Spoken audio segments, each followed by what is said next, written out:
Hey everybody, it's Janice with Creating Through Chaos, and today we're going to start this project off with this piece of wood that I got at Dollar Tree. And I'm just going to paint the front half with some white acrylic paint.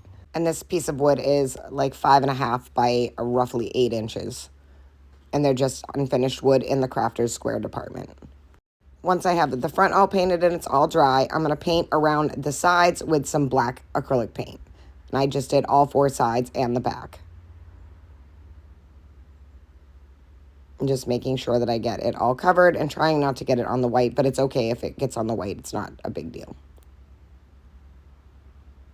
Once everything was painted and all dry, I'm going to take some Mod Podge and I'm going to put a good coat on the bottom half only.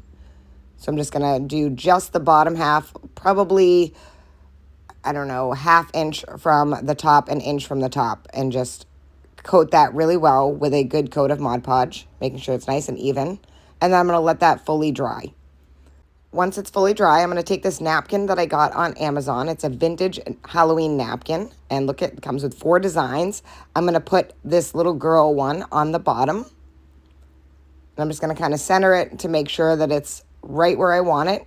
Then I'm going to take a piece of parchment paper and my iron, and I'm going to iron that right onto this block of wood. And I'm, again, just using a regular iron. This is just a travel-sized iron on high heat with no steam.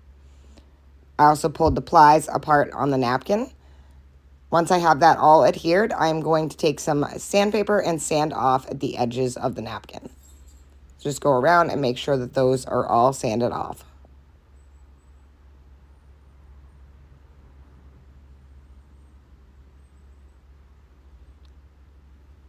Once I finish sanding it, I'm going to take some more Mod Podge and I'm going to add that to the top half that I didn't put any Mod Podge on before, making sure that I get that area very well. And then I'm going to take a piece of scrapbook paper that I already pre-cut, and it's just an orange and black, and I'm going to lay that right on the top.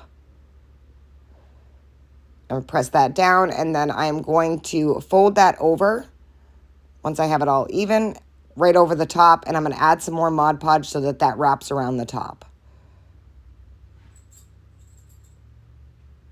I'm just going to add a bunch of Mod Podge up here because this part was a little rough, so I wanted to make sure that the paper was going to fit, so I used quite a lot of Mod Podge. And then I'm just going to fold that over and press it down until it was adhered. Once it was all adhered, I'm going to take some black paint on one of my applicators. This is just an ink applicator.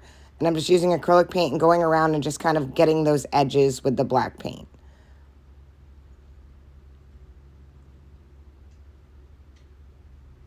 And kind of give it a little bit more of a vintage look. Once I have that all done, I'm going to take some orange trim that I had, and I am going to lay that right in between the napkin and the paper. So I'm just going to run a bead of hot glue right along that seam, and then I'm going to lay this piece of trim down, and it's just like a sparkly orange trim. And then I'm just going to cut off the excess on that on either side.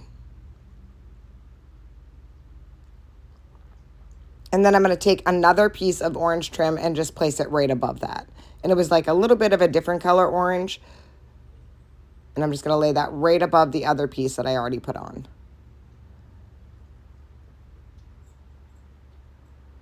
And then again, I'm just going to push that onto the back. Once I have that all on, I am going to take this handle that I had. It's just an old drawer pull. I'm going to put some glue on either side, and then I'm going to glue that right to the top. I'm going to put that right in the center. And then I cut a piece of tassel ribbon that I had. It's just like a black tassel ribbon, and I'm going to tie that right around the handle in a bow. So it kind of looks like feather ribbon. It's really pretty. I don't even know where I got it, but I thought it was perfect for this project. So I tied it in a little bow at the top here on the left-hand side. I did end up changing it to the right-hand side because I thought that it was covering too much of the design. I think this project turned out so super cute, and I love all things vintage Halloween, and this napkin was perfect. Thank you guys for watching. I hope you enjoyed this project. I hope it inspires you to make one. And as always, don't forget to spread the chaos.